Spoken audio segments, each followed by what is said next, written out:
नमस्कार साथियों। पॉलिटी से संबंधित जो क्वेश्चंस हैं वो देखेंगे यहाँ। किस प्रस्ताव को भारत में स्थानीय शासन का मेग्ना कार्टा कहा जाता है? 1884 का लॉर्ड रिपन का प्रस्ताव, 1882 का लॉर्ड रिपन का प्रस्ताव, या फिर 1878 का लॉर्ड मेयो का प्रस्ताव, 1872 का लॉर्ड मेयो का प्रस्ताव। मेरे दोस्तों, इसका जो राइट आंसर होगा वो क्या होगा? बी होगा। 1882 में लॉर्ड रिपन ने स्थानीय स्वशासन से संबंधित जो सुझाव दिए थे, किससे संबंधित? स्थानीय स्वशासन से संबंधित जो सुझाव दिए थे उन्हें ही क्या कहा जाता है? उन्हीं को स्थानीय स्वशासन का मेग्ना कार्टा कहा जाता है। और मेरे दोस्तों, जो मौलिक अधिकार हैं, फंडामेंटल राइट्स, मौलिक अधिकार है, मौलिक अधिकारों को भी संविधान का क्या कहा जाता है? मेग्ना कार्टा कहा जाता है। अब आप ये पूछोगे कि मेग्ना कार्टा जो शब्द है, ये इस शब्द का पहली बार जो प्रयोग हुआ था वो कहाँ हुआ था? तो मेग्ना कार्टा जो शब्द का जो पहली बार प्रयोग हुआ था ये बातें हैं, लेकिन 12 जून 1512 की बातें हैं। 1512, 15 जून है भाई, 12 जून नहीं है, 15 जून 1215 की बातें हैं। और जो वहां के जो ब्रिटिश जो सम्राट थे, ब्रिटिश सम्राट का क्या नाम था? जॉन किंग था। और जॉन किंग ने सामंतों के विरोध के कारण नागरिकों को कुछ अधिपत्र दिए थे, अधिकार दिए थे। उन्हीं अधिकारों को क्या कहा गया? मेग्ना कार्टा कहा गया। तो मेरे दोस्तों, मेग्ना कार्टा जो शब्द का जो प्रयोग हुआ था वो पहली बार कहाँ हुआ था? ब्रिटेन में हुआ था। ये 12 जून ही है, 12 जून 1512 को ब्रिटिश सम्राट जॉन किंग ने सामंतों के विरोध के कारण नागरिकों को कुछ अधिपत्र दिए, अधिकार दिए। उन्हीं अधिकारों को क्या कहा गया? मेग्ना कार्टा कहा गया। तो इसका जो राइट आंसर हो जाएगा वो कौन सा है? बी है। अगला प्रश्न देखते हैं। पंचायती राज व्यवस्था से संबंधित निम्न समितियों को कालक्रम के अनुसार सही उत्तर का चयन करें। मेरे दोस्तों, पंचायती राज व्यवस्था से संबंधित जो समितियां हैं, यानी पंचायती राज व्यवस्था के लिए कौन कौन से संवैधानिक प्रयास किए गए थे? संवैधानिक प्रयास। तो पंचायती राज व्यवस्था के लिए कौन कौन से संवैधानिक प्रयास किए गए थे? तो उनमें जो नाम आता है वो सामुदायिक विकास कार्यक्रम का, सामुदायिक विकास कार्यक्रम,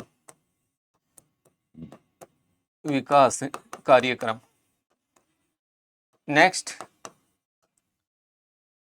बलवंत राय मेहता समिति, बलवंत राय मेहता समिति। नेक्स्ट मेरे दोस्तों, सादिक अली समिति, सादिक अली समिति। नेक्स्ट, गिरधारी लाल व्यास समिति, गिरधारी लाल व्यास समिति, गिरधारी लाल व्यास समिति। नेक्स्ट मेरे दोस्तों, अशोक मेहता समिति। कौन सी समिति? अशोक मेहता समिति, अशोक मेहता समिति। नेक्स्ट, जीवीके राव समिति, जीवीके राव समिति। नेक्स्ट मेरे दोस्तों, लक्ष्मीमल सिंघवी समिति, लक्ष्मीमल सिंघवी समिति, सिंघवी समिति। नेक्स्ट, वी एन गौडगिल समिति, वी एन गौडगिल समिति। नेक्स्ट, पीके पीके थुंगव या थुंगुन समिति, समिति। नेक्स्ट, हरलाल सिंह, हरलाल सिंह खर्रा समिति, हरलाल सिंह खर्रा समिति। ये संवैधानिक जो प्रयास किए गए थे पंचायती राज व्यवस्था के लिए, तो सामुदायिक विकास कार्यक्रम है मेरे दोस्तों। इस कार्यक्रम की शुरुआत हुई थी, ये 1952 में हुई थी। तो ये तो देन नहीं रखा इसमें। बलवंत राय मेहता समिति है, इस समिति का जो गठन हुआ था वो 1957 में हुआ था, और 24 नवंबर 1957 को इस समिति ने अपनी क्या दी थी, रिपोर्ट दी थी। तो ये भी नहीं है। सादिक अली समिति है, इस समिति का गठन कब हुआ था, 1964 में। तो 3 नंबर यानी सी कहीं आ रहा है क्या? हाँ आ रहा है भाई, डी ऑप्शन में। तो इसका जो राइट आंसर हो जाएगा वो डी, यानी सादिक अली समिति। उसके बाद में गिरधारी लाल व्यास समिति, इस समिति का गठन हुआ था वो 1973 में। तो सी के बाद में डी सही है। उसके बाद में नेक्स्ट है अशोक मेहता समिति का गठन हुआ था, ये 1977, ये नहीं दे रखा। जीवीके राव समिति का गठन हुआ था मेरे दोस्तों 1985, ये भी नहीं दे रखा। लक्ष्मीमल सिंघवी समिति का गठन हुआ था 1986, ये भी नहीं दे रखा। वी.एन. गोडगिल समिति का जो गठन हुआ था मेरे दोस्तों वो 1988, ये भी नहीं दे रखा। पीके थंगू समिति है, इसका गठन हुआ था 1989, तो ए आ रहा है। और हरलाल सिंह खर्रा समिति का गठन हुआ था वो 1990। तो इसका जो राइट आंसर हो जाएगा वो कौन सा, डी। अगला प्रश्न की ओर बढ़ते हैं मेरे दोस्तों। ये लो अगला प्रश्न, निम्नलिखित में से कौन सा भाग पंचायती राज व्यवस्था से संबंधित है? मेरे दोस्तों संविधान का भाग 1 है। भाग 1 में क्या लिखा हुआ है? भाग 1 में लिखा हुआ है संघ व उसके क्षेत्र, व उसके क्षेत्र। भाग 2 है, उसमें लिखा हुआ है नागरिकता। क्या लिखा हुआ है? नागरिकता। भाग 3 है, इसमें क्या लिखा हुआ है? मौलिक अधिकार। भाग 3 में क्या लिखा हुआ है? मौलिक अधिकार। भाग 4 है, इसमें क्या लिखा हुआ है? तो नीति निर्देशक तत्व है। भाग 4 में क्या लिखा हुआ है मेरे दोस्तों? नीति निर्देशक तत्व है। भाग 4 का में क्या आता है? मूल कर्तव्य। क्या आता है? मूल कर्तव्य। भाग कौन सा आएगा? 5 में क्या लिखा हुआ है मेरे दोस्तों? तो फेडरल गवर्नमेंट यानी संघीय सरकार, संघीय सरकार। भाग 6 है, 6 में स्टेट गवर्नमेंट, राज्य सरकार। भाग 7 है मेरे दोस्तों, इसमें क्या लिखा हुआ है? निरसित। क्या लिखा हुआ है? निरसित। भाग 8 में क्या लिखा हुआ है? संघ व राज्य क्षेत्र, संघ व राज्य क्षेत्र। और भाग 9 है, 9 में क्या लिखा हुआ है? पंचायती राज। 9 में क्या लिखा हुआ है? पंचायती राज। 9 क में क्या लिखा हुआ है? नगर पालिका। क्या लिखा हुआ है? नगर पालिका। और 9 ख में क्या लिखा हुआ है? 9 ख में सहकारी समिति, सहकारी समिति। भाग 10 में क्या लिखा हुआ है? 10 में लिखा हुआ है एससी और एसटी के लिए विशेष प्रावधान, एससी एसटी के लिए प्रावधान या क्षेत्रों का प्रावधान। नेक्स्ट भाग 11 में क्या लिखा हुआ है? केंद्र और राज्यों के बीच संबंध, केंद्र और राज्यों के बीच संबंध। और संबंध होते हैं मेरे दोस्तों वो 2 प्रकार के होते हैं। कौन कौन से? एक प्रशासनिक और दूसरे विधायी। नेक्स्ट भाग 12 में क्या लिखा हुआ है? वित्तीय संबंध।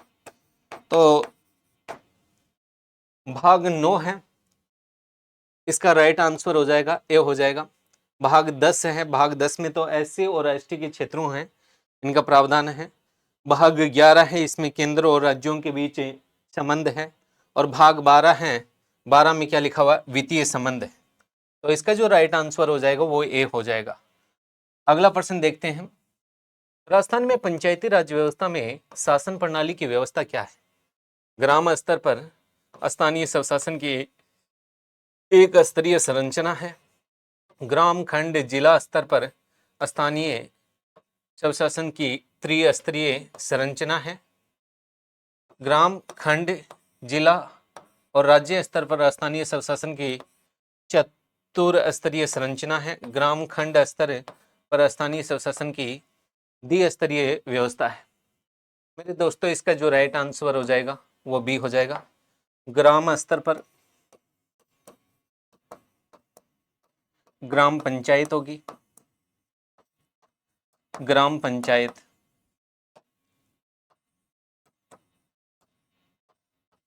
खंड व ब्लॉक स्तर पर, खंड व ब्लॉक स्तर पर पंचायत समिति होगी, पंचायत समिति। और जिला स्तर पर जिला परिषद होगी, जिला परिषद होगी। तो ये 3 स्तर होंगे। इसका राइट आंसर भी होगा। उसके बाद में नेक्स्ट अगला प्रश्न देखते हैं। भारतीय संविधान के निम्नलिखित में से इस आर्टिकल के अनुसार पंचायती राज व्यवस्था के लिए कराए जाने वाले सभी निर्वाचनों का संचालन राज्य निर्वाचन आयोग में निहित होगा। मेरे दोस्तों, एक आर्टिकल आता है, आर्टिकल 243 आता है, 243 ए भी आता है, 243 बी भी आता है, 243 सी भी आता है और 243 डी भी आता है। 243 ई भी आता है, 243 एफ भी आता है, 243 जी, 243 एच, 243 आई, 243 जे, 243 के, 243 एल, 243 एम, 243 एन और 243 ओ। पंचायती राज व्यवस्था से संबंधित यह आर्टिकल 243 में क्या लिखा हुआ है? तो इसमें लिखा हुआ है डेफिनेशन, परिभाषा। क्या लिखी हुई है? परिभाषा। 243 ए में क्या लिखा हुआ है? तो इसमें लिखा हुआ है ग्राम सभा का गठन, ग्राम सभा का गठन, ग्राम सभा का, ग्राम सभा का गठन।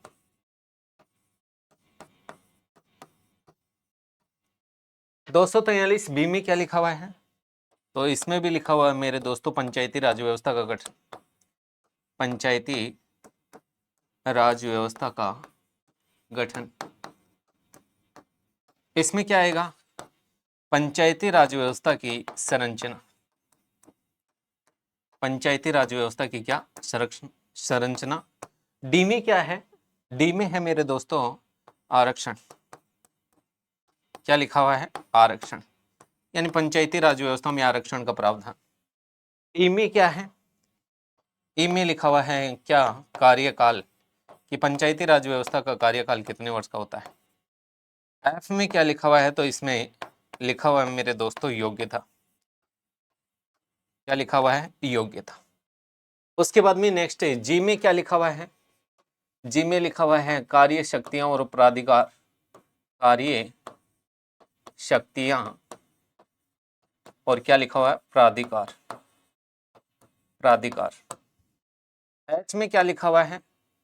कर अध्यारोपित करने की शक्ति, कर अध्यारोपित करने की शक्ति, करने की शक्ति। आई में क्या लिखा हुआ है? आई में लिखा हुआ है वित्त आयोग। क्या लिखा हुआ है? वित्त आयोग। जे में क्या लिखा हुआ है? जे में लिखा हुआ है लेखाओं का संपरीक्षा, लेखाओं का संपरीक्षा। मेरे दोस्तों के में क्या लिखा हुआ है? के में लिखा हुआ है निर्वाचन। क्या लिखा हुआ है? निर्वाचन। एल में क्या लिखा हुआ है? संघ व राज्य क्षेत्रों में, संघ व राज्य क्षेत्रों में पंचायती राज व्यवस्था का बना रहना, पंचायती राज व्यवस्था का राज्य व्यवस्था का, पंचायती राज व्यवस्था का बना रहना। नेक्स्ट, बना रहना। एम में क्या लिखा हुआ है? कुछ क्षेत्रों में पंचायती, कतिपय क्षेत्रों में लागू न होना, कतिपय क्षेत्रों में पंचायती राज व्यवस्था का लागू न होना, लागू न होना। नेक्स्ट, एन में क्या लिखा हुआ है? एन में लिखा हुआ है विद्यमान विधियां और पंचायती राज व्यवस्था का बना रहना। विद्यमान विधियां और पंचायती राज व्यवस्था का बना रहना, पंचायती राज व्यवस्था का बना रहना, व्यवस्था का बना रहना। नेक्स्ट, इसमें क्या लिखा हुआ है 243 ओ में? इसमें लिखा हुआ है मेरे दोस्तों निर्वाचन से संबंधित, निर्वाचन से संबंधित मामले। ठीक है, अब प्रश्न क्या पूछ रहा है? प्रश्न पूछ रहा है कि निर्वाचन, अब निर्वाचन कहाँ आया भाई? निर्वाचन ये 243 के। अब 243 के आ रहा है, लेकिन ये क ख ग में दे दिया। अब के रीजनिंग में कितने नंबर पे आता है? 11 नंबर पे। 11 नंबर पे क ख ग में क्या आएगा? ट, क ख ग च छ जड़। ठीक है, तो इसका जो राइट आंसर हो जाएगा वो कौन सा? सी। अगला प्रश्न देखते हैं मेरे दोस्तों। राजस्थान में नगरपालिका अध्यक्ष के विरुद्ध अविश्वास के प्रस्ताव पर विचार करने के लिए किसी भी बैठक के गठन के लिए गणपूर्ति, उसमें मतदान के हकदार व्यक्तियों की कुल संख्या का होगा या होगी 1/3, 2/3, 10वां भाग, 3/4। मेरे दोस्तों, स्थानीय स्वशासन के जो तीनों स्तर हैं, तीनों स्तर कौन कौन सा? ग्राम पंचायत, पंचायत समिति, पंचायत समिति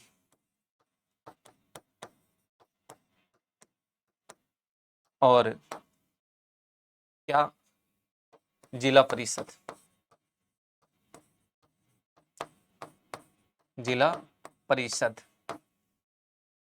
यहाँ नगर पालिका के भी 3 स्तर, नगर पालिका, नगर परिषद और नगर निगम, नगर निगम। पंचायती राज व्यवस्था और नगर पालिकाओं दोनों में यहाँ 3/4 सदस्यों के द्वारा यह प्रस्ताव पारित होना अति आवश्यक है। तो इसका जो राइट आंसर हो जाएगा वो कौन सा? डी। अगला प्रश्न देखते हैं मेरे दोस्तों। निम्न में से कौन सा कथन पंचायती राज संस्थाओं के बारे में सत्य नहीं है, गलत है? गलत कौन सा है? 73वां संविधान संशोधन 1993 के तहत क्या पंचायती राज संस्थाओं को लागू किया गया? ये बात सही है। पंचायती राज अधिनियम लागू करने वाला पहला राज्य कर्नाटक था, ये बात सही है।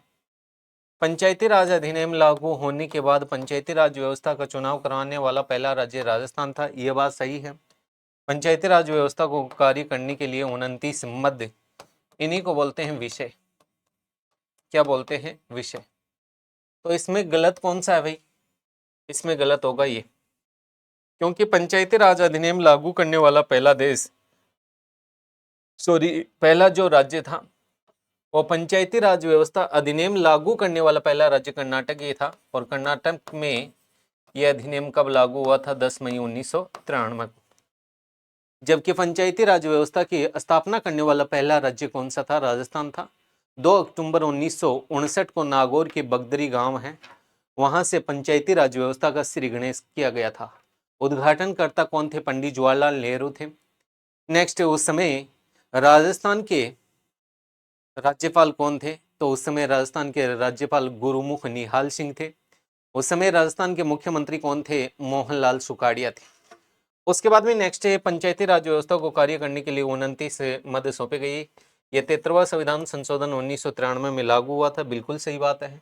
तो इसमें जो गलत है वो ये है, क्योंकि राजस्थान नहीं, पंचायती राज व्यवस्था के चुनाव करवाने वाला जो पहला राज्य था वो कौन सा था? मध्य प्रदेश। लेकिन कब ये पंचायती राज व्यवस्था लागू होने के बाद मध्य प्रदेश पहला राज्य था। यहाँ जो चुनाव हुए थे वो मई जून 1994 को हुआ। कब हुआ था? मई जून 1994। उसके बाद में नेक्स्ट अगला प्रश्न देखते हैं। सूची 1 को सूची 2 से मिलाइए, मिलाओ भाई। क्या है? वित्तीय स्थिति, पंचायतों की शक्तियां, प्राधिकार, ग्राम सभा, पंचायतों की अवधि। तो मैंने क्या कहा? वित्तीय जो स्थिति है वो कौन से में है? आई में है। पंचायती राज व्यवस्था के जो शक्तियां हैं, प्राधिकार कौन से में है? जी में है। ग्राम सभा है वो कौन से में है? ए में है। और पंचायतों की जो अवधि है ई में है। ठीक है। अब इनको क्या 9 नंबर पे क्या आ रहा है? अड़े। अड़े का मतलब ये कितने नंबर पे आ रहा है? 5 नंबर पे। तो 5 नंबर पे क्या आता है? ई।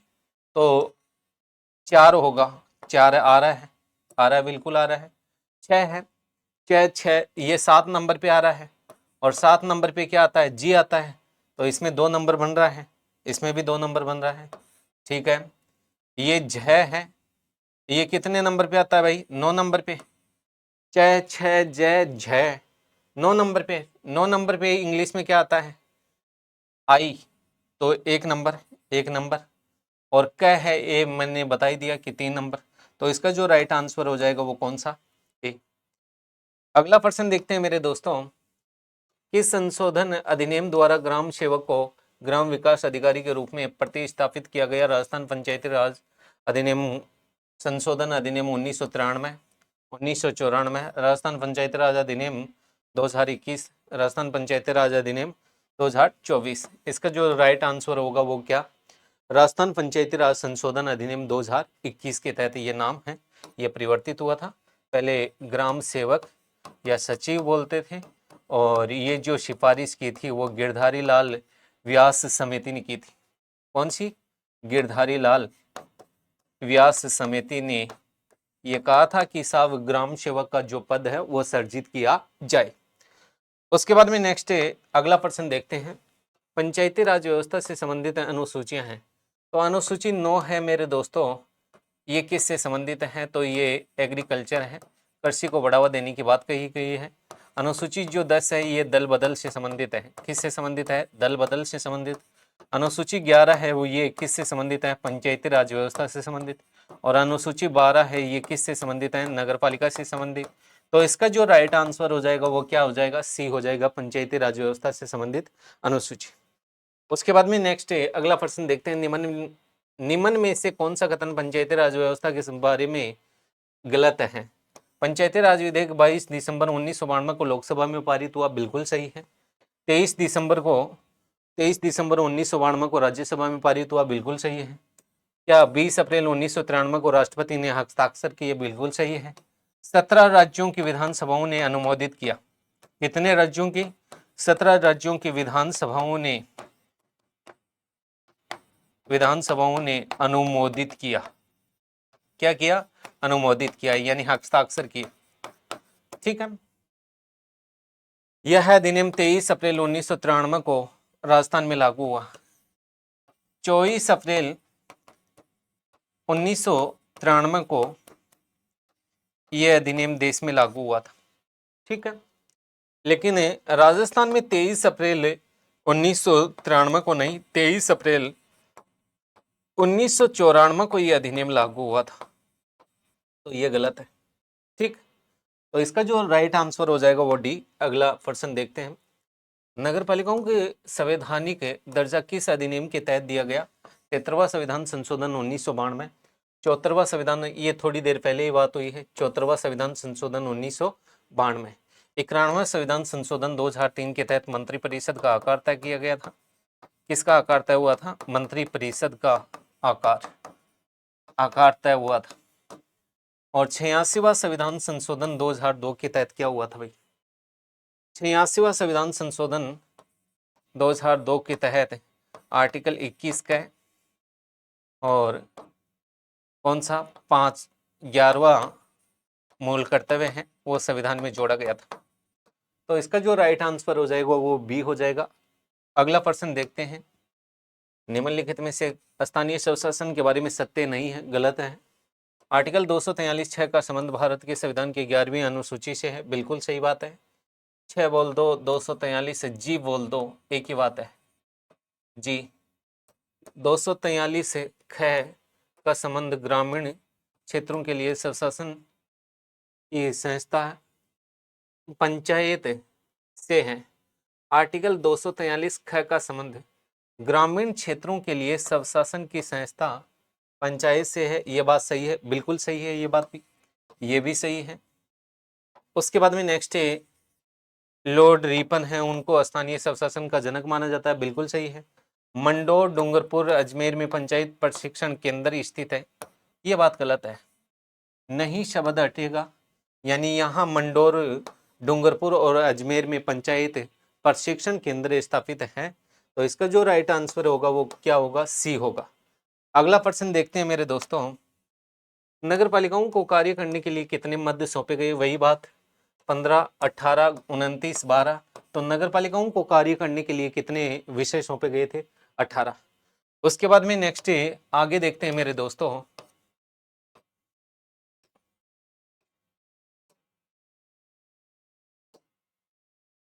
भारतीय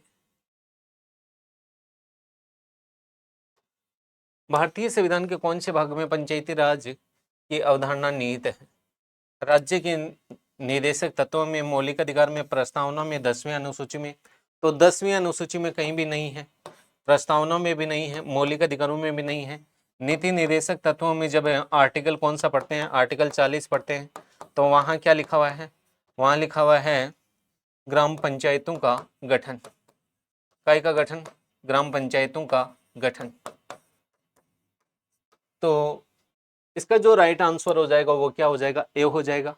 अगला प्रश्न देखते हैं, भारतीय संविधान के किस आर्टिकल के अंतर्गत राज्य चुनाव आयोग की स्थापना हुई। मेरे दोस्तों आर्टिकल 243 जेड, आर्टिकल 243 के, आर्टिकल 243 सी, आर्टिकल 243 ए। तो के है, यानी ये मैंने आपको पहले ही बता दिया था कि ये जो आर्टिकल है वो पंचायती राज व्यवस्था से संबंधित है। तो आर्टिकल 243 के है इसका जो राइट आंसर। अगला प्रश्न देखते हैं, समिति जिसकी सिफारिश पर देश में पंचायती राज लागू का नेतृत्व थे, जीवन राम मेहता, श्रीमान नारायण, बलवंत राय, जगजीवन राम। तो इसका जो राइट आंसर होगा वो क्या होगा, सी होगा। एक बार और देख लेते हैं कि पॉलिटिक्स से संबंधित कोई प्रश्न रह तो नहीं गया है।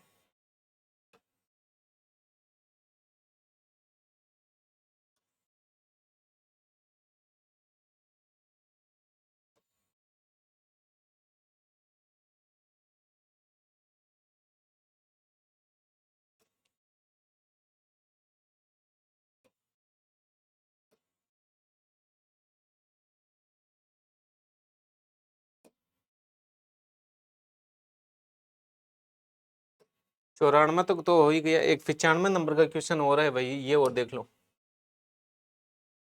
हाँ, 74वां संविधान संशोधन कानून अनिवार्य आरक्षण का प्रावधान करता है महिलाओं के लिए, अनुसूचित जातियों के लिए, अनुसूचित जनजातियों के लिए, पिछड़े वर्गों के लिए।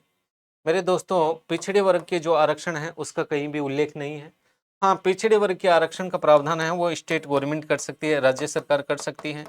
और मेरे दोस्तों एक आर्टिकल आता है कौन सा, 243 से डी आता है, और एक आर्टिकल आता है 243 टी आता है। 243 से डी है, इसमें तो पंचायती राज व्यवस्था से संबंधित आरक्षण है। किससे संबंधित आरक्षण है, पंचायती राज व्यवस्था से संबंधित आरक्षण है। और मेरे दोस्तों 243 से टी है, इसमें नगर पालिका से संबंधित आरक्षण है। तो ऐसे करके पॉलिटिक्स से संबंधित जो क्वेश्चंस है, तो इसका जो राइट आंसर होगा, एक भी होगा, दो भी होगा, तीन भी होगा, 1, 2, 3, इसका जो राइट आंसर है वो क्या होगा, डी होगा। तो ऐसे करके पॉलिटिक्स से संबंधित जो क्वेश्चंस हैं वो कंप्लीट।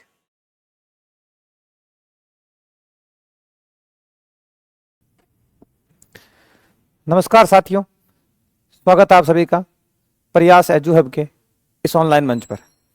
हम आपके साथ में डिस्कस करेंगे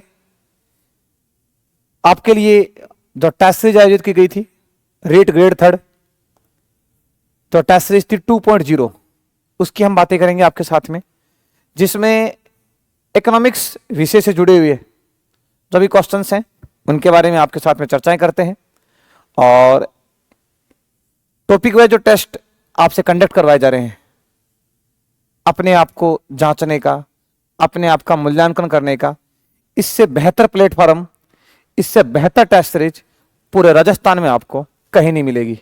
सपनों को हकीकत में बदलना है तो प्रयास एजू हब आपको आना होगा, और ये जो प्रश्न है आपको हूबहू आपको एग्जाम में देखने को मिलेंगे। जब जनवरी 2026 में जब आपका एग्जाम होगा तो आप देखेंगे कि प्रश्न जो है वो यहां से निकलेंगे, इसी के इर्द गिर्द आपको प्रश्न घूमते हुए दिखेंगे। तो मैं शुरुआत करूं, विकास को किस रूप में देखा जाता है? केवल आर्थिक समृद्धि में, लोगों के आर्थिक जीवन में परिवर्तन की प्रक्रिया, केवल तकनीकी उन्नति, या राजनीतिक शक्ति का विस्तार? साथियों, विकास जो है वो हमेशा तुलना की जाती है पिछले वर्षों से, और विकास वो है कि जो लगातार परिवर्तन होता रहे। मान लीजिए किसी गांव के अंदर 5 किलोमीटर लंबी सड़क बनी हुई है, तो अगले साल उस सड़कों की लंबाई 5 से बढ़ाकर 10 किलोमीटर बना दी गई, तो विकास वो है। जहां पहले एक स्कूल था वहां स्कूल 4 हो गए, विकास वो है। जहां आधारभूत अवसंरचना का निर्माण होता है, विकास वो है, अर्थात लगातार परिवर्तन होता रहे, विकास वो है। तो इसका सही जवाब लगेगा, लोगों के आर्थिक जीवन में परिवर्तन की प्रक्रिया ही क्या कहलाती है? विकास कहलाता है। चलिएगा, राष्ट्रीय विकास को गति देने में महत्वपूर्ण कारक क्या है? किसी भी देश में राष्ट्रीय विकास जो है उसमें सबसे इंपॉर्टेंट क्या होता है? नीतिगत सुधार। जी, लगातार किसी भी राष्ट्र को अपने देश की प्रशासनिक नीतियों में लगातार बदलाव किया जाता है और बेहतर नीतियां बनाकर उस देश में विकास किया जा सकता है, मतलब यह कथन भी सही है। और निवेश, इन्वेस्टमेंट, इन्वेस्टमेंट चाहे बाहर से हो या इन्वेस्टमेंट हमारे देश में हो, लगातार किसी भी चीज में निवेश किया जाएगा तो उसमें वृद्धि या विकास होना संभव है। चाहे हम स्वास्थ्य की बात करें, चाहे हम शिक्षा की बात करें, चाहे हम सड़कों की बात करें, जब लगातार जिसमें अगर वृद्धि होगी, विकास होगा, तो ये मान के चलिएगा, आप निश्चित मान के चलिएगा कि उसमें विकास होगा। तो साथियों, निवेश भी जरूरी है। तीसरा, मानव संसाधन विकास, लगातार लोगों का जो जीवन स्तर है उसको लगातार बढ़ाया जाए। तो इसका सही जो जवाब रहेगा वो रहेगा उपरोक्त सभी, तो इसका डी इसका सही जवाब होने वाला है। नेक्स्ट आप देखिएगा, अगला प्रश्न आपके सामने कि भारत में 1947 से और 2017 तक अर्थव्यवस्था किस अवधारणा पर आधारित थी? उदारीकरण, निजीकरण, वैश्वीकरण या नियोजन? साथियों, भारत की जो अर्थव्यवस्था थी, उस अर्थव्यवस्था की हम बात करें तो नियोजित अर्थव्यवस्था थी। 1951 में आजादी के बाद में जब देश में पहली बार पंचवर्षीय योजनाओं का प्रारंभ हुआ तो उस समय वो नियोजित विकास था, अर्थात 5 सालों के अनुसार हमने देश में विकास के लक्ष्य को चुना। तो अगर पूछ लिया जाए कि अर्थव्यवस्था किस प्रकार की थी, तो नियोजित अर्थव्यवस्था थी। और भारत में आर्थिक नियोजन का जो जनक कहा जाता है पंडित जवाहरलाल नेहरू को, जबकि भारत में आर्थिक नियोजन का निर्माता या प्रणेता कहा जाता है एम.ए. विश्वेश्वरैया को।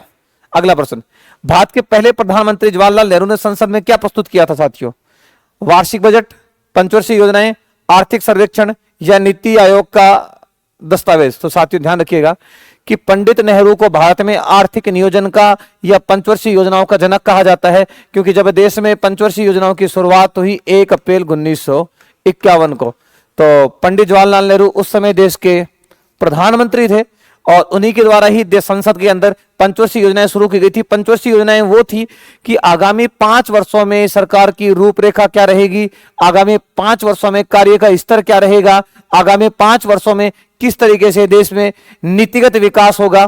तो इसलिए पंचवर्षीय योजनाओं का प्रारंभ किया गया। और पूछ लिया जाए कि पंचवर्षीय योजनाओं का निर्माण किसके द्वारा किया जाता था, तो योजना आयोग के द्वारा, जबकि उन्हें लागू करने का जो कार्य किया था साथियों वो था राष्ट्रीय विकास परिषद। नेक्स्ट है, 12वीं पंचवर्षीय योजना का मुख्य उद्देश्य क्या था? तीव्र सतत और समावेशी विकास, गरीबी उन्मूलन, औद्योगिकरण, कृषि विकास। देखो, पहली पंचवर्षीय योजना का था कृषि विकास, दूसरी का था औद्योगिक विकास, और छठी का था गरीबी उन्मूलन, और 12वीं का था तीव्र और समावेशी विकास। तो that's the right answer is a, इसका सही जवाब होने वाला है। Planned economy of India, planned economy for India, ये ऑफ नहीं है, प्लान्ड इकोनॉमी फॉर इंडिया, ये पुस्तक किसके द्वारा लिखी गई थी? कि भारत के लिए आर्थिक नियोजन। तो साथियों, ये पुस्तक लिखी गई थी एम विश्वेश्वरैया द्वारा। एम विश्वेश्वरैया ने इस पुस्तक को लिखा 1934 के अंदर। देश में स्वतंत्रता से पहले आर्थिक नियोजन के लिए किया गया जो प्रयास था, या देश में स्वतंत्रता से पहले जो सबसे पहले जो प्रयास किया था वो सर एम विश्वेश्वरैया ने किया था, मोक्षगुंडम में विश्वेश्वरैया ने, और इन्होंने ये पुस्तक लिखी थी 1934 के अंदर। इसीलिए इन्हें क्या बोलते हैं, भारत में आर्थिक नियोजन का प्रणेता या निर्माता क्या कहा जाता है, आर्थिक नियोजन का निर्माता या प्रणेता कहा जाता है साथियों। तो that's the right answer is C. Next, NITI Aayog की स्थापना कब हुई? बड़ा सिंपल सा प्रश्न है, कई बार एग्जाम में पूछा गया है। नीति आयोग की 4 डेटें मैं आपको यहां बता देता हूं। सबसे पहले पूछे कि नीति आयोग की स्थापना कब हुई है, 1 जनवरी 2015। स्थापना कब हुई साथियों, 1 जनवरी 2015। देखो, और यूं पूछे कि नीति आयोग की स्थापना किस संगठन के स्थान पर हुई है, तो योजना आयोग के स्थान पर। और नीति आयोग से 4 लाइनें आप याद कर लेंगे, 4 डेट याद कर लेंगे। एक तो पूछे कि नीति आयोग बनने की घोषणा कब हुई, एक प्रश्न ये पूछ ले, तो नीति आयोग की घोषणा हुई है 15 अगस्त 2014। एक पूछे कि नीति आयोग ने स्थापना 1 जनवरी 2015 है, घोषणा 15 अगस्त 2014 है। नीति आयोग की प्रथम बैठक कब हुई है, नीति आयोग की प्रथम बैठक, तो प्रथम बैठक है 8 फरवरी 2015। और नीति आयोग ने आर्थिक क्षेत्र में कार्य कब प्रारंभ किया था, नीति आयोग का विजन कब लागू हुआ, आर्थिक क्षेत्र में कार्य प्रारंभ है, तो ध्यान कर लीजिएगा 1 अप्रैल 2017 से। ठीक है, हाँ जी। नेक्स्ट, 8वीं पंचवर्षीय योजना में किस क्षेत्र पर विशेष बल दिया गया था, कृषि विकास पर, औद्योगिक विकास पर, मानव विकास पर, बुनियादी ढांचे का विकास। साथियों सर्वाधिक बल, मैंने आपको अलग से पॉइंट्स लिखाए हैं कि सर्वाधिक बल दिया गया मानव विकास पर। किस पर दिया गया, ह्यूमन डेवलपमेंट पर। आर्थिक विकास में क्या शामिल होता है, केवल राष्ट्रीय आय में वृद्धि, आर्थिक समृद्धि, गुणात्मक पहलू जैसे ढांचा का सुधार, निर्धनता में कमी, केवल तकनीकी सुधार, या केवल प्रति व्यक्ति आय में वृद्धि। साथियों आर्थिक विकास में हमेशा देखो, बिना आर्थिक समृद्धि के आर्थिक विकास संभव नहीं है। तो आर्थिक समृद्धि और गुणात्मक पहलू कैसे होंगे, आर्थिक समृद्धि और गुणात्मक पहलू, गुणात्मक पहलू का मतलब ही आर्थिक विकास होता है। मान लीजिए आर्थिक समृद्धि क्या होती है, किसी निश्चित समय में किसी देश की अर्थव्यवस्था में होने वाला मात्रात्मक या संख्यात्मक परिवर्तन। जैसे इस साल सड़कों की लंबाई 10,000 किलोमीटर है, अगले साल बढ़कर 12,000 किलोमीटर हो गई। रेल लाइन की पटरियां 2,000 किलोमीटर थी, अब 4,000 किलोमीटर हो गई। अस्पतालों की संख्या 100 थी, अब 150 हो गई। तो कैसा परिवर्तन हो रहा है, मात्रात्मक संख्यात्मक, वो तो होता है आर्थिक समृद्धि। और गुणात्मक, ये आर्थिक विकास क्या होता है साथियों, कि वहां आर्थिक समृद्धि हो चुकी है, अब करना क्या है, आर्थिक विकास। तो आर्थिक विकास के लिए गुणात्मक सुधार करना होगा, गुणात्मक पहलू पर ध्यान होगा, अर्थात पिछले वर्षों की तुलना में सड़कों की जो स्तर है, या जो सड़कों के गुणात्मक या सड़कों का जो लेवल है, उसमें क्या करना, वृद्धि करना, अर्थात मजबूती प्रदान करना। स्कूल, अस्पतालों में, स्वास्थ्य सुविधाओं में वृद्धि करना, अस्पतालों में, जी यस, अस्पतालों में वृद्धि करना। यह आपसे यूं पूछ लिया जाए कि स्कूल वगैरह के शिक्षा के स्तर को बढ़ाना, वो क्या है, गुणात्मक पहलू। तो इसका सही जवाब क्या रहेगा, बी इज राइट आंसर। निम्नलिखित में से कौन सा कथन सही है, आर्थिक समृद्धि और आर्थिक विकास पर्यायवाची शब्द है। आर्थिक विकास में केवल मात्रात्मक पहलू शामिल होते हैं, आर्थिक विकास में आर्थिक समृद्धि के साथ साथ गुणात्मक पहलू भी शामिल होते हैं। आर्थिक समृद्धि ढांचा सुधार होता है। साथियों सही जवाब आएगा इसका, आर्थिक विकास में आर्थिक समृद्धि के साथ साथ गुणात्मक पहलू भी शामिल होते हैं। हाँ जी, अगला प्रश्न, एचडीआई रिपोर्ट 2025 में भारत का एचडीआई मूल्य कितना रहा। साथियों प्रतिवर्ष ये रिपोर्ट जारी की जाती है, ह्यूमन डेवलपमेंट इंडेक्स, और किसी भी देश की वास्तविक स्थिति का आकलन करने के लिए रिपोर्ट जारी की जाती है। अब की बार 6 मई 2025 को ये रिपोर्ट जारी की गई थी, और इस रिपोर्ट के अंदर भारत का जो एचडीआई मान था वो 0.685 था, और भारत 130वीं रैंक पर रहा।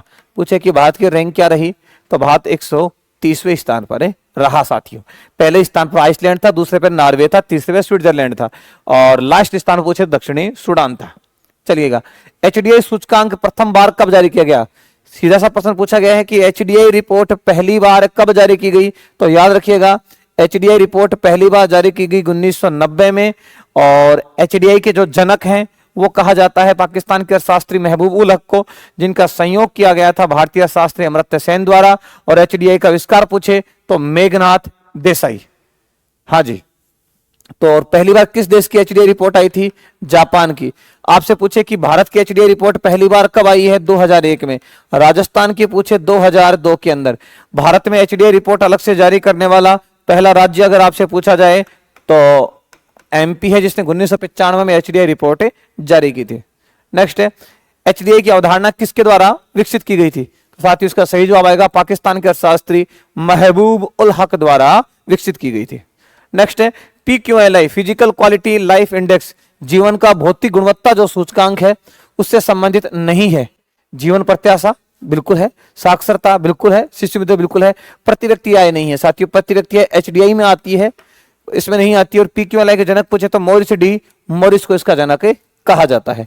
चलिएगा नेक्स्ट प्रश्न है मानव विकास सूचकांक 2015 में भारत की रैंक क्या रही? साथियों अभी मैंने आपको बताया 130वीं रैंक रही थी, उससे पहले लास्ट टाइम 134वीं रैंक रही है।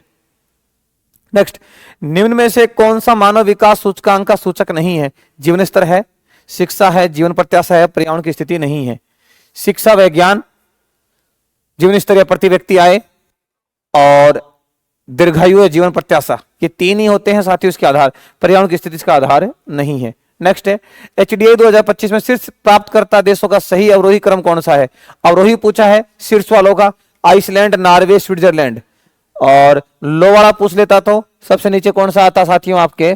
दक्षिणी Sudan, Somalia. Yes. Next, HDI report 2025 में भारत की जीवन प्रत्याशा कितनी है साथियों? 72 वर्ष। कितनी है? 72 वर्ष। लास्ट टाइम थी 67.7। 67.7। सही जवाब क्या आएगा? 72 वर्ष।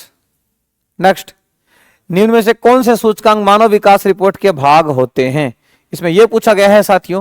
तो असमानता समाजिक मानव विकास सूचकांक बिल्कुल एचडीआई ये भी भाग है, 2010 से शुरू किया गया था। लैंगिक विकास सूचकांक भी भाग है। जब एचडीआई की रिपोर्ट मई 2025 में जब जारी की गई थी तो साथ में सभी ये जो क्रमांक हैं ये सभी रिपोर्ट साथ साथ में आई थी। एचडीआई की रिपोर्ट है लगभग 400 पेज की, उसमें सब कुछ ये रिपोर्ट साथ में। लैंगिक असमानता सूचकांक भी है और एमपीआई भी है, और मैंने बड़े ही डिटेल में आपको क्लासों में इन सब रिपोर्टों को पढ़ाया है। तो इसका सही जवाब होगा ABCD। नेक्स्ट है मानव विकास प्रतिवेदन का प्रकाशन निम्न में से किसके द्वारा किया जाता है? सीधा सा पूछा गया है कि ह्यूमन डेवलपमेंट जो रिपोर्ट है ये प्रतिवर्ष जारी की जाती है किस संस्थान द्वारा? तो इसका सही जवाब आएगा UNDP, United Nation Development Programme, और इसकी स्थापना हुई है 1965 में। मुख्यालय है न्यूयॉर्क में। और यूं पूछा जाए कि वर्तमान में इसके अध्यक्ष कौन है? हाओलियांग जू अभी लेटेस्ट में ही बनाए गए हैं। ये कई बार ये प्रश्न आ चुका है। ठीक है। नेक्स्ट है यूएनओ द्वारा सहस्त्र शताब्दी विकास लक्ष्य MDG 2015 के स्थान पर अपनाए गए धारणीय विकास लक्ष्य का उद्देश्य किस तक 17 लक्ष्य रखा गया साथियों?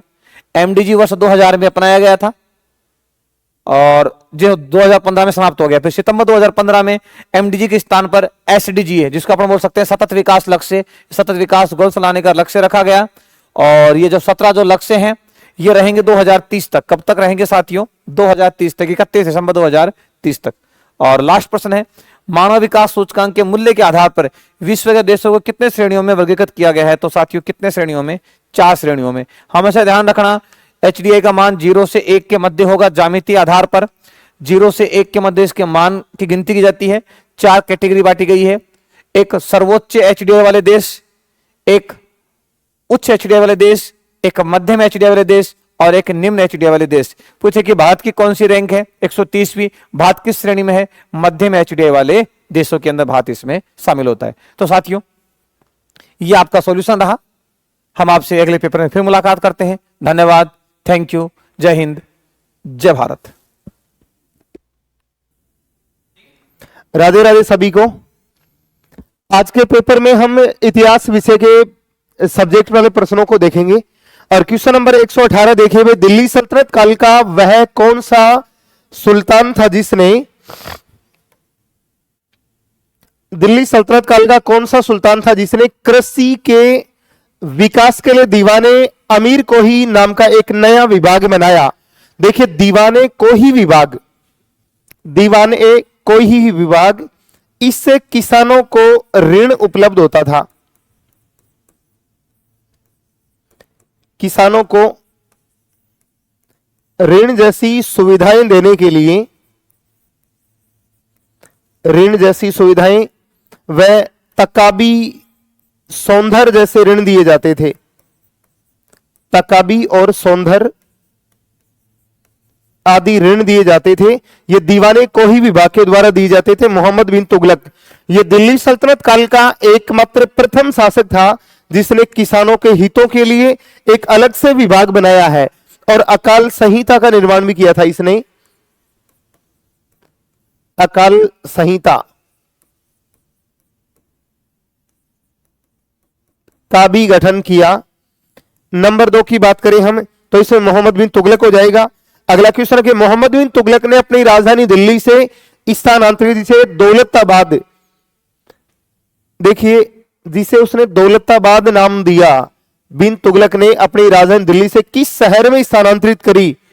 ये तो सीधा से दे रखा दौलताबाद। दौलताबाद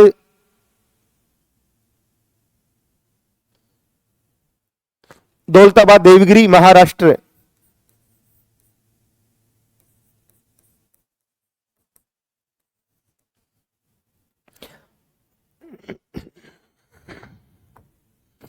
फिरोज शाह तुगलक द्वारा स्थापित दारुल सिफा खाना, दारुल सिफा ये एक खैराती अस्पताल था। इसमें निशुल्क इलाज होता था,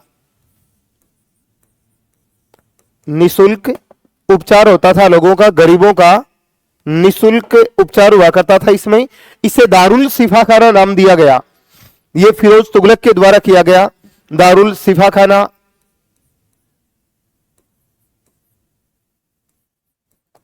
दीवाने बंदगान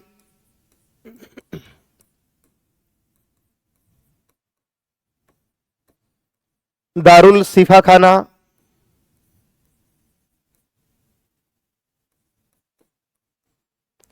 ये अलग से गुलामों के लिए विभाग था, गुलामों हेतु विभाग। दीवाने इस्तिहाक विभाग,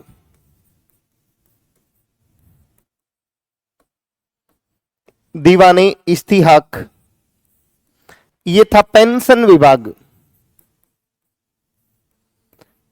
ये इन सभी की शुरुआत ये फिरोज शाह तुगलक के द्वारा की गई थी। अगला क्वेश्चन है दिल्ली सल्तनत काल का वह सुल्तान जिसने ब्राह्मणों पर भी जजिया कर, फिरोज तुगलक ये एकमात्र शासक था जिसने ब्राह्मणों से भी जजिया कर वसूला। इनके अलावा ब्राह्मण जजिया कर से मुक्त थे पहले। देखिए बात करें हम जजिया कर की, जजिया कर सबसे पहले शुरुआत जजिया कर की 712 ईस्वी में मोहम्मद बिन कासिम के द्वारा की गई। फिर इस पर रोक लगा दी गई कब? 1564 में अकबर ने इस पर प्रतिबंध लगा दिया। फिर दोबारा से शुरू 2 अप्रैल 1679 को औरंगजेब ने,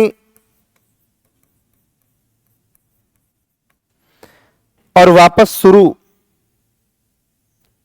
स्थायी रूप से इस पर रोक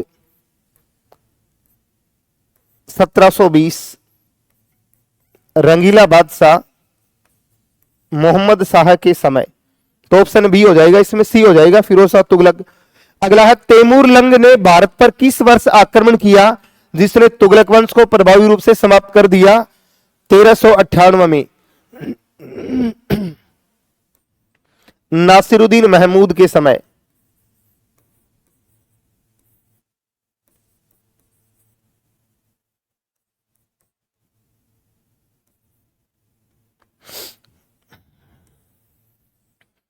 तेरह सौ 98 में आक्रमण किया था। इस समय नासिरुद्दीन मोहम्मद तुगलक शासक था। अगला क्वेश्चन है तुगलक का बाद शहर ये गयासुद्दीन तुगलक ने बसाया था भी। इसने सल्तनत काल में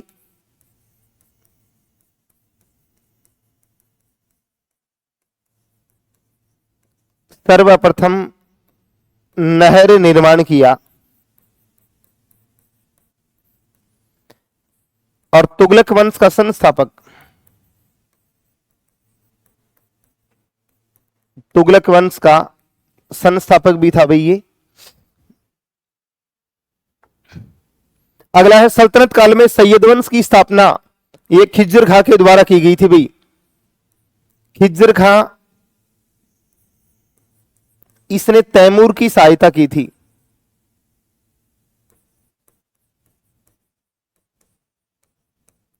तैमूर की सहायता की थी और इसलिए तैमूर जाते समय इसे 2-3 जागीरें दे गया था और इसने बाद में सैयद वंश की स्थापना कर दी थी। सैयद वंश की स्थापना 1414 ईस्वी से 1451 ईस्वी के मध्य रहा था सैयद वंश। सैयद वंश के किस राजा ने शाह की उपाधि धारण नहीं की और रैयत आला की उपाधि से संतुष्ट रहा?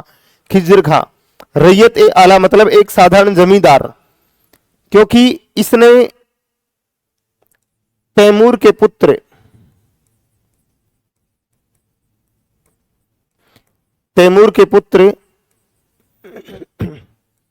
शाहरुख के नाम से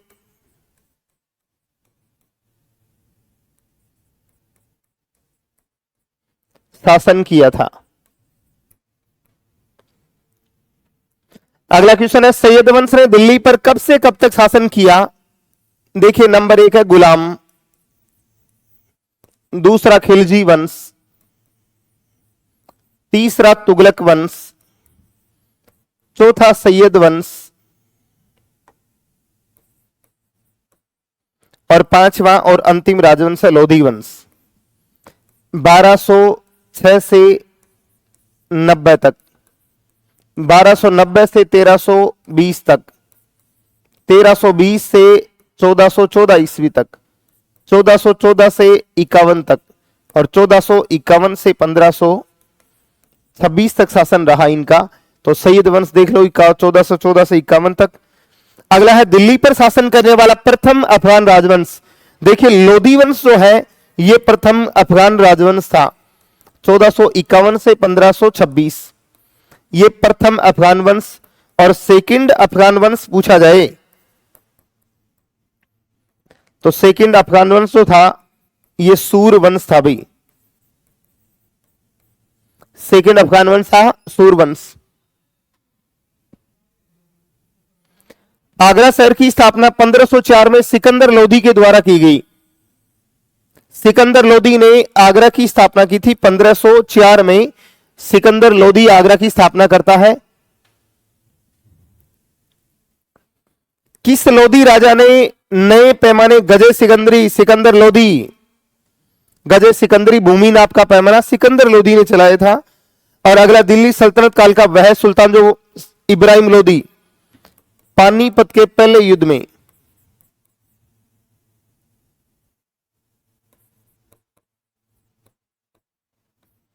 पानीपत के प्रथम युद्ध,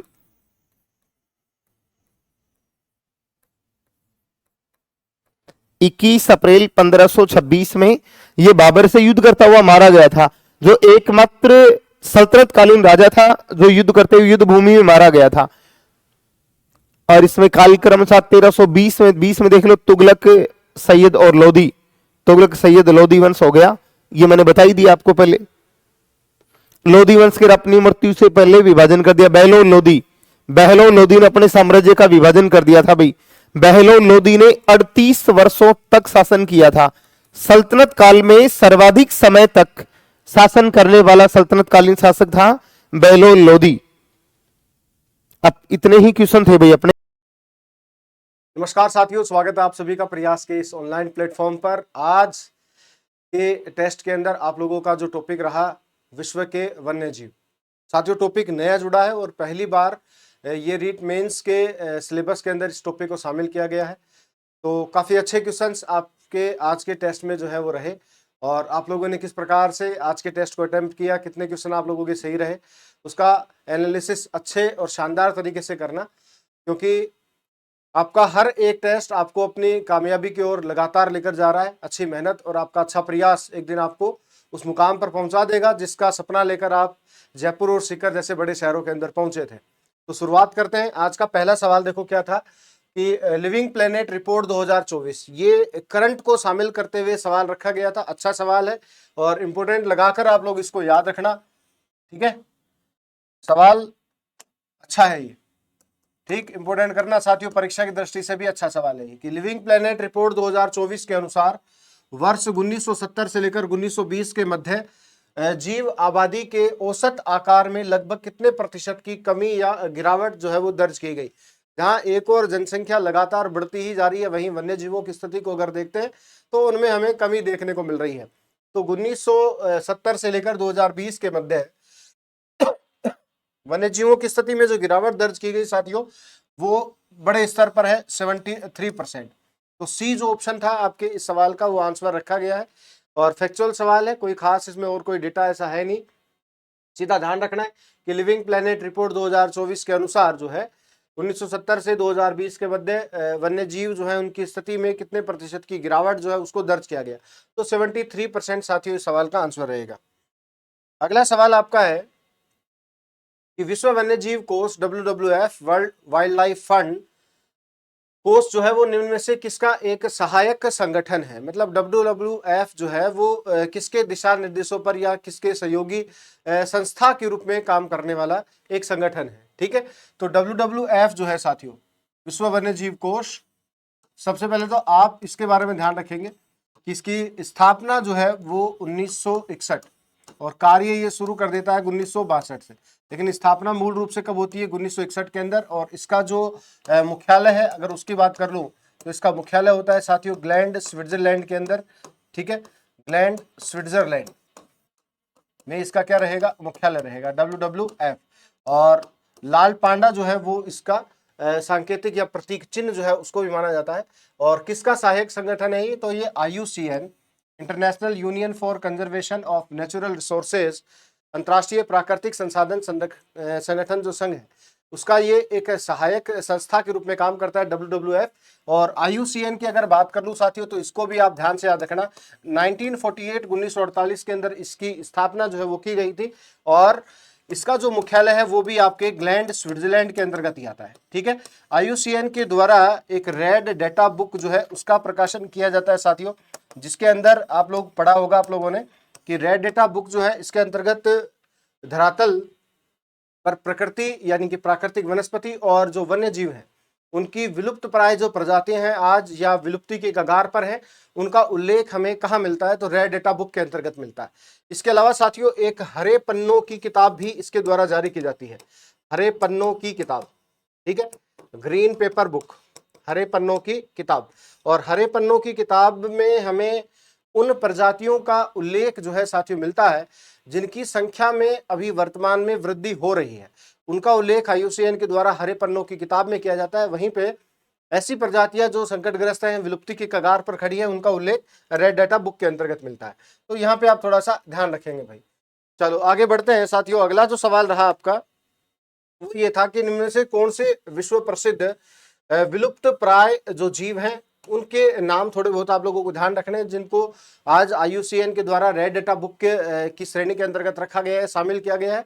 तो ऐसे जीव कौन कौन से हैं, अगर ऑप्शन के आधार पर देखें तो अफ्रीकन हाथी को भी शामिल किया गया है, हिम तेंदुआ जो स्नो लेपर्ड है उसको शामिल किया गया है, समुद्री कछुआ और विशाल पांडा, ये सभी साथियों ऐसे जीव हैं जिनका उल्लेख हमें रेड डेटा बुक के अंतर्गत मिलता है और IUCN जो है वो इसका उल्लेख करता है। ठीक है, तो यहाँ पे साथियों जो आंसर आप लोगों का होना चाहिए था ऑप्शन नंबर 4 इस सवाल का सही आंसर रहेगा। अब आप लोगों ने क्या किया, तो ये अच्छा सवाल है, इसको थोड़ा सा ध्यान में रखेंगे आप लोग। अगला देखो, ये भी बहुत अच्छा सवाल है, इंपोर्टेंट भी है। कह रहा है कि किस वनस्पति क्षेत्र में मिलने वाले अधिकांश जंतु वृक्षवासी होते हैं। अधिकांश जंतु क्या होते हैं साथियों, वृक्षवासी होते हैं, मतलब वृक्षों पर रहते हैं। अब बेसिकली सामान्य नियम यह है कि वृक्षों पर ऐसे जीव रह सकते हैं जिनके पैर और जो हाथ है उनका तलवा चिपकने वाला हो, ठीक, वो फिसले नहीं, गिरे नहीं, तो ऐसे जीव जो है वो वृक्षवासी रहेंगे। तो इनमें देखो लिखा है कि इन जंतुओं में पैर का तलवा जो है वो चिपकने वाला होता है, पंजा, नाखूनी और उंगलियां जो है वो पाई जाती हैं। तो ये किस वनस्पति समूह के वन्य जीवों की विशेषता को बताता है। तो ये जो उष्णकटिबंधीय सदाबहार वन होते हैं उन वनों के विशेषता है कि यहाँ पे इस प्रकार के जो वन्य जीव हैं वो पाए जाते हैं। तो ऑप्शन ए जो है विद्यार्थियों वो आपके इस सवाल का आंसर जो है वो रहेगा। चलो आगे बढ़ते हैं। इनमें से कौन सा एक स्तनधारी जीव है। तो स्तनधारी जो जीव है उसकी किस श्रेणी में हम यहाँ जो ऑप्शन के आधार पर दिए गए हैं 4 नाम जीवों के, उनमें से आप किसको एक स्तनधारी जीव की श्रेणी में रखेंगे। आसान सवाल था ये। पेंगुइन जो कि एक टुंड्रा प्रदेश का जीव होता है, कछुआ जल क्षेत्र का जीव है, पांडा और एक है ड्रैगन फ्लाई। तो इनमें से कौन सा एक ऐसा जीव है जिसे आप स्तनधारी जीव की श्रेणी में रखेंगे? तो आपका आंसर साथियों यहाँ पे पांडा जो है वो आप लोगों को करना था। नेक्स्ट सवाल है विद्यार्थियों कि किस महाद्वीप को वाइल्ड लाइफ कॉन्टिनेंट कहा जाता है? वाइल्ड लाइफ कॉन्टिनेंट किस महाद्वीप को कहते हैं? ये आपका सवाल है। देखो एक तो सवाल आता है कि पक्षियों का महाद्वीप, कॉन्टिनेंट ऑफ बर्ड्स, पक्षियों का महाद्वीप, आप इसको ये भी कह सकते हो कॉन्टिनेंट ऑफ बर्ड्स, ठीक है, ये भी कह सकते हैं। तो किस महाद्वीप को पक्षियों का महाद्वीप कहा जाता है? अगर सवाल ये आए तो आप साउथ अमेरिका यानी कि दक्षिण अमेरिका की बात करते हैं, ठीक है। वहीं पर अगर आपका सवाल है यहाँ कि ऐसा कौन सा महाद्वीप है जिसे वाइल्ड लाइफ कॉन्टिनेंट के नाम से जानते हैं, तो अफ्रीका महाद्वीप साथियों वो महाद्वीप है जिसे वाइल्ड लाइफ कॉन्टिनेंट के नाम से जाना जाता है। तो यहाँ पे ऑप्शन बी जो है विद्यार्थियों वो आपके सवाल का उत्तर होगा। दक्षिण अमेरिका को पक्षियों का महाद्वीप कहते हैं, ये विशेष रूप से ध्यान रखेंगे आप लोग, ठीक है। चलो आगे बढ़ता हूं। निम्न में से कौन सा एक टुंड्रा प्रदेश का वन्य जीव नहीं है? देखो कई बार हम लोग पढ़ते हैं सवाल और ये नहीं हमसे चूक जाता है, पढ़ने में नहीं आता है, तो आराम से पढ़ना है सवालों को परीक्षा के समय में भी, और हो सकता है आप लोगों ने टेस्ट में भी कईयों ने गलती जो है हो सकता है कर दी हो, तो सवाल पूरा आराम से बढ़िया तरीके से पढ़ना है, क्योंकि इतना समय हमें आराम से मिलेगा एग्जाम के अंदर सवाल को सोल्व करने के लिए कि आप सवाल को आराम से समझ कर पढ़ें। तो देखो इनमें से कौन सा एक टुंड्रा प्रदेश का वन्य जीव नहीं है? ऑप्शन है पहाड़ी बकरी, मरमोट, कस्तूरी बैल और इग्रेट। तो देखो विद्यार्थियों ये कस्तूरी बैल भी आपके टुंड्रा प्रदेश का है, मरमोट भी है, पहाड़ी बकरी जो है ये भी आपके है, इग्रेट जो है वो नहीं है, ये शीतोष्ण कटिबंधीय क्षेत्र का वन्य जीव है, शीतोष्ण क्षेत्र, ठीक है। तो थोड़ा सा ध्यान रखेंगे इसको। और इसके अलावा आप और जैसे पेंगुइन की बात कर सकते हो, पेंगुइन भी आपके टुंड्रा प्रदेशों का ही एक जीव होता है, ठीक। मोसोसारस की बात कर सकते हैं, मोसोसारस टुंड्रा प्रदेशों का जीव होता है, मोसोसारस, इसका भी नाम याद रख सकते हो। इसके अलावा मरमोट है, कस्तूरी बैल है, पहाड़ी बकरी है, स्नो लेपर्ड है, ठीक है। आगे देखें, निम्न कथनों पर विचार कीजिए। साथियों ये करंट को शामिल करते हुए सवाल रखा गया है और काफी अच्छा सवाल है परीक्षा की दृष्टि से, क्योंकि देखो वन्य जीव जो चैप्टर है ना वो पहली बार आपके सिलेबस में जुड़ा है, इससे पहले रिट मेंस के अंदर ये चैप्टर था नहीं। तो हो सकता है करंट को शामिल करते हुए भी आपसे सवाल पूछ लिए जाएं, तो करंट को अभी वर्तमान में देखते हुए ये सवाल बहुत अच्छा बनता है कि विश्व वन्य जीव दिवस जो 2025 के अंदर आयोजित किया गया, मुख्य रूप से जिनेवा के अंदर इसका जो आयोजन है साथियों वो किया गया था, ठीक है। बाकी तो देखो संपूर्ण विश्व के अंदर विश्व वन्य जीव दिवस का आयोजन हुआ, लेकिन एक पर्टिकुलर स्थान होता है जहां पे IUCN या WWF जो है उस स्थान का चुनाव करते हुए इस दिवस का आयोजन करते हैं, ठीक है। तो यहाँ पे विश्व वन्य जीव दिवस 2025 मुख्य रूप से जिनेवा जो है साथियों यहाँ पे इसका आयोजन किया गया, तो ये बिल्कुल ठीक था। कथन 1 नंबर बिल्कुल सही है। और कथन 2 जो था देखो क्या लिखा है कि 3 मार्च 2025 को विश्व वन्य जीव दिवस का विषय विश्व वन्य जीव संरक्षण, वित्त, लोगों और ग्रह में निवेश रखा गया। तो देखो विश्व वन्य जीव दिवस का जो विषय था इस बार वो क्या रखा गया है? वन्य जीव संरक्षण, वित्त, लोगों और ग्रह में निवेश, ये इसका थीम यानी कि विषय जो है साथियों रखा गया था। तो यहाँ पे कथन 2 जो है वो भी बिल्कुल राइट है। और ये सवाल परीक्षा की दृष्टि से साथियों बहुत इंपॉर्टेंट बनता है, स्टार लगाकर आप लोग इसको याद रखना, ठीक है। ऐसा ही एक सवाल और भी मैंने आपको दिया है आज के ही टेस्ट पेपर के अंदर जो करंट इवेंट से जुड़ा हुआ है। तो यहाँ पे साथियों 1 और 2 दोनों क्या है भाई? सत्य है। तो सी जो ऑप्शन है वो आपके सवाल का सही उत्तर होगा। अगला देखो साथियों, ये आपके विश्व वन्यजीव सप्ताह 2025, ये और भी अच्छा सवाल है, करंट को शामिल करते हुए ही रखा गया है, इसको भी इंपॉर्टेंट करना साथियों। विश्व वन्यजीव सप्ताह 2025 के संबंध में सत्य कथन का चुनाव आप लोगों को करना है। यहाँ पे लिखा है कि विश्व वन्यजीव सप्ताह प्रतिवर्ष 2 से 8 अक्टूबर तक को मनाया जाता है। बिल्कुल ठीक है, 2 से 8 अक्टूबर को हम लोग जो है वो विश्व वन्यजीव सप्ताह मनाते हैं, ठीक है। और एक होता है वन सप्ताह या वन महोत्सव, ये थोड़ा कंफ्यूज करेगा आप लोगों को, वन सप्ताह है, ठीक है ना, या फिर वन महोत्सव। तो आप देखो याद होगा आप लोगों को, पढ़ा भी होगा आप लोगों ने कि KM मुंशी के सहयोग से 1950 के अंदर भारत में अधिक वृक्ष लगाओ, अधिक वृक्ष लगाओ, ठीक है, अधिक वृक्ष लगाओ नामक एक उत्सव जो है या कार्यक्रम जो है उसको शुरू किया गया था। के.एम. मुंशी के द्वारा साथियों इसको शुरू किया गया था, ये आपको ध्यान रखना है।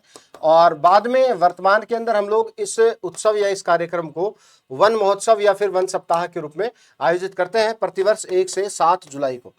ठीक है, कब आयोजित होता है ये? 1 से 7 जुलाई को साथियों इसका आयोजन जो है वो किया जाता है। अब वन्य जीव सप्ताह को ध्यान में रखना है कि ये मनाया जाता है 2 से 8 अक्टूबर। ध्यान रखना, अगर आपको ऑप्शन में 2 से 8 अक्टूबर नहीं मिलेगा तो वहां पे आपको 1 से 7 अक्टूबर भी ऑप्शन में मिल सकता है। ठीक, तो इसको थोड़ा ध्यान से याद रखना साथियों। बाकी 1 से 7 अक्टूबर विश्व वन्य जीव दिवस जो है सप्ताह जो है उसका आयोजन ज्यादा सटीक है। तो इस बार इसका आयोजन 2025 में 2 से 8 अक्टूबर को किया गया और इसका विषय मानव जीवन सह अस्तित्व रखा गया। तो साथियों ये इसका जो विषय है वो यहाँ पे सही नहीं है। इसका विषय रखा गया था कि हमारी प्राकृतिक विरासत की सुरक्षा, हमारी प्राकृतिक विरासत की जो सुरक्षा है, और विश्व मानव वन्य जीव सह अस्तित्व रखा गया। तो ये नहीं था इसका विषय। 1 और 3 जो कथन है यहाँ पे वो आप लोगों के सही रहेंगे। तो 1 और 3 देखो ऑप्शन नंबर 1 में आ रहा है आंसर विद्यार्थियों, तो ये आपके सवाल का सही उत्तर यहाँ पे रहेगा।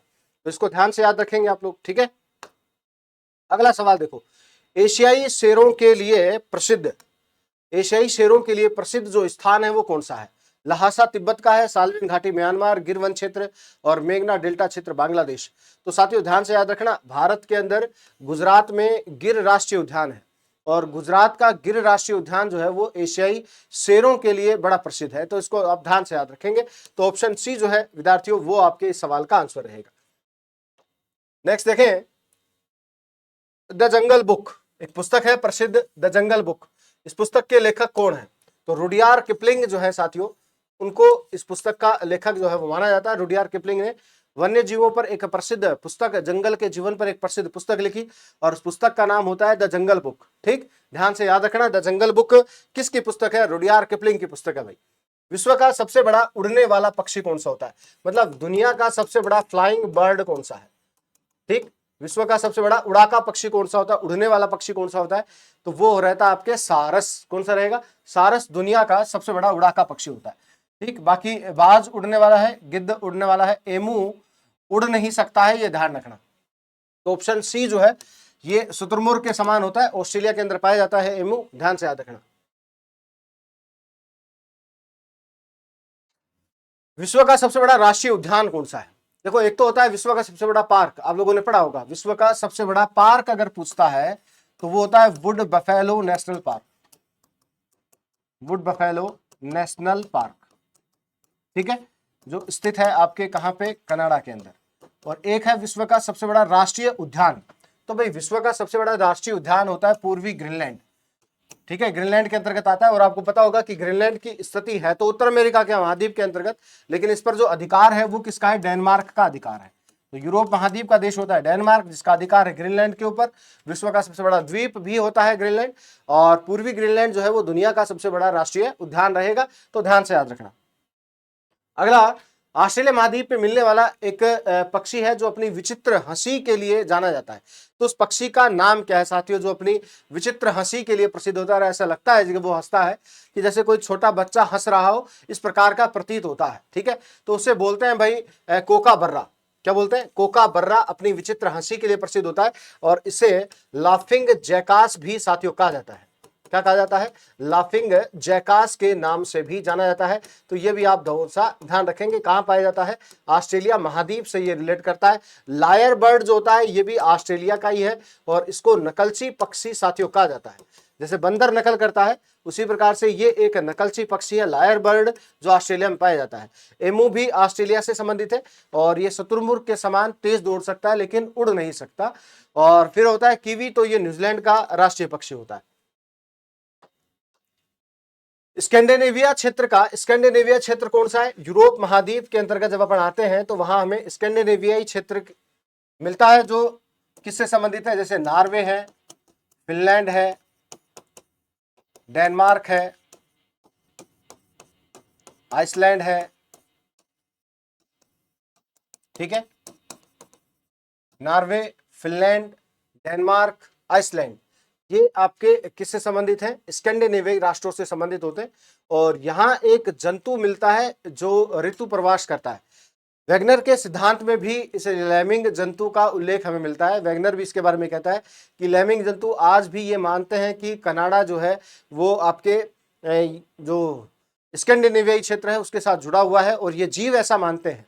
और इसी को मानते हुए वो हर बार ऋतु प्रवास करते हैं, और ऋतु प्रवास करते हुए वो नॉर्वे तट की ओर जाते हुए सागर या समुद्र में गिर जाते हैं, क्योंकि आज भी उनका ये मानना है कि कनाडा जो है वो आपके नॉर्वे यानी कि स्कैंडिनेवियाई क्षेत्रों के साथ जुड़ा हुआ है। तो ऋतु प्रवास करते हुए ये उत्तरी सागर में गिर जाता है। उस जीव का नाम क्या होता है? लैमिंग जंतु होता है साथियों। ठीक है, बाकी स्नोई उल्लू, स्नो लेपर्ड और मोसोसारस ये आपके टुंड्रा प्रदेश के ही वन्य जीव जो है वो रहते हैं। भारतीय संविधान, तो देखो साथियों ये सारे के सारे सवाल आपके वन्य जीव चैप्टर से थे। नया चैप्टर जुड़ा है सिलेबस के अंदर, तो अच्छे प्रकार से आपको इसको थोड़ा अध्ययन करना है, हर एक बिंदु को ध्यान पूर्वक समझकर याद करना है साथियों। ठीक है, और मेरी यही आशा है कि आप सभी अपनी तैयारी को बहुत ही शानदार तरीके से लगातार आगे बढ़ा रहे हैं। हर एक टेस्ट में आपकी तैयारी लगातार बेहतरीन होती जा रही है, और इस बार आप सफलता के झंडे बिल्कुल गाड़ देंगे, ये पूरा विश्वास है आप लोगों के ऊपर। तो साथियों अगर मेहनत में थोड़ी बहुत कमी है कहीं पे, तो उसका थोड़ा सुधार करो और निरंतर अपने लक्ष्य की ओर आगे बढ़ो। धन्यवाद।